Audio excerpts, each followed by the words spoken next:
Patubig ngayon si Kuya Ray ng ating kalabasa. Ito na po siya yung ating kalabasa. Yan. Yung madamo dito, nisprayan po natin ng contact herbicide. Ito na po yung ating kalabasa. Suprema Gold. Sir Mark sa Alameda, ito na po yung ating kalabasa, sir.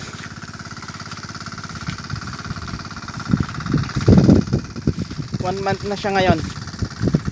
Okay.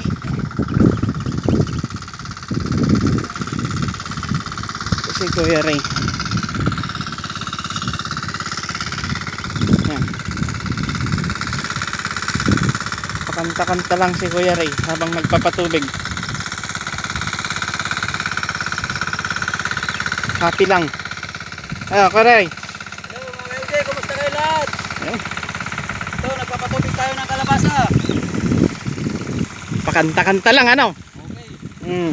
Pakanta-kanta lang ang buhay. Ito yung ating patubig. Ayan, malakas. May pag-asa ba yung kalabasa natin? Mayroon. Ayun. Namumulaklak na. Ayun. Okay, happy farming.